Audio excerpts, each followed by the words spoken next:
can turn it around. Nope. Okay. Okay.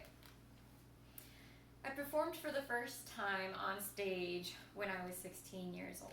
I stood backstage and was terrified the moment before I had to walk on stage, and ended up running to the restroom, afraid I was going to see my lunch for the second time that day. But as I stood over the sink and looked at my reflection in the mirror, I realized that I had a choice that I had to make.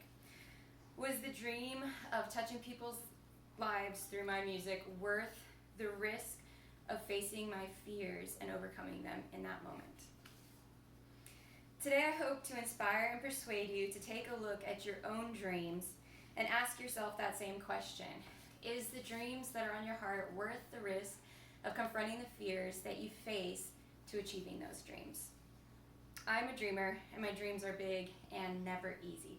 But it's because of this that I have done a lot of research, a lot of listening, and a lot of study on the topic of fear and how to overcome fear when they're threatening your dreams and your pursuits. I feel like Franklin Roosevelt said it very well when he stated, "Courage is not the absence of fear, but rather the assessment that something else is more important than the fear that you are facing." Today, I would like to talk to you about fight or flight, the fear that takes over in that moment that you're about to do the very thing that you've been dreaming of and challenging yourself towards. I will cover 3 things that happen to us physically when that fear takes over. Second, we will look at 3 ways to reduce anxiety to get past the moment to our dreams.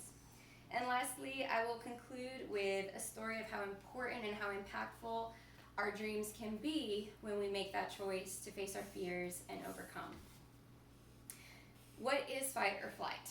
Psychologist Carol Fisher explains in an article by the Cleveland Health Clinic that fight or flight response is triggered by a release of hormones either promoting us to stay and fight or run away and flee. During this response, all body functions are working to keep us alive in what we've perceived to be a dangerous situation. This response has kept our species alive for thousands of years, as it's protected us from thieves, from fires, from disasters, or in our modern day, from stepping in front of a car or stepping on a snake. But is it entirely necessary when we're about to walk into an interview, or like in my story, out onto a stage to perform a song? I propose that it is not actually necessary to keep us alive in those moments, and that there are ways that we can actually overcome the fear and step past them into the things that we are pursuing. According to the Healthline, a few common signs to identify fight or flight can be, number 1, a rush of cortisol and adrenaline. Number 2, elevated heart rate and blood pressure. Number 3, dilated pupils and intensified senses. Number 4, the dumping of memories instead of storing them. And number 5, tightness of muscles and increased alertness. Now that we can identify fight or flight, how do we move past it? Here are 3 proven supports that I took from the National Library of Medicine to help us walk through the panic and its threatening of our opportunities. Number 1, deep abdominal breathing, feeling your body, being mindful of what's happening, where the stress is coming from, and breathing deeply into those places. Number 2, thinking of calming and encouraging words, actually talking to yourself, speaking to yourself, and telling yourself that you can do it, that it will be okay, and that you have everything that you need to overcome. And number 3, visualizing a happy place, a safe place, or like I like to do, visualizing what it will look like on the other side once I've moved past those fears into the success that I'm pursuing. In closing, as I look back on that first performance, I could never have imagined the impact that choice to move past my fear into my dreams could have made. I've produced multiple albums, sang on thousands of stages in front of thousands of people in over 6 countries, but all of it was topped off by one summer day coffee that I had with a friend.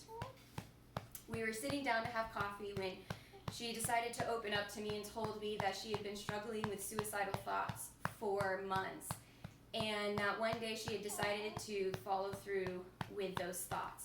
And just as she was about to commit the act, one of my songs came on in the background. And immediately, for the first time in months, she saw the beauty of life and of her own life. And she fell to her knees and cried out to God and in that moment was completely set free. And she told me from that day on, she had not even thought of suicide again.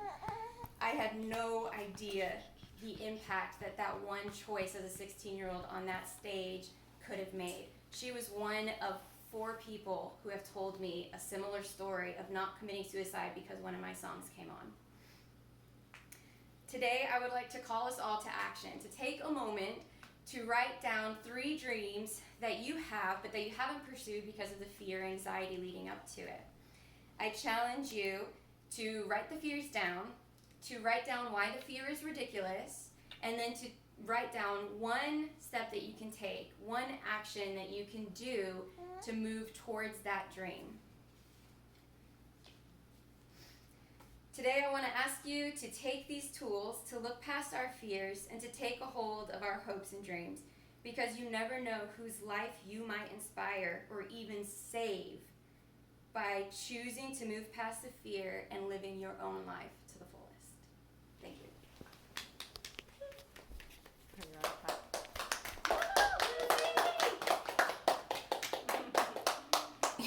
iPad.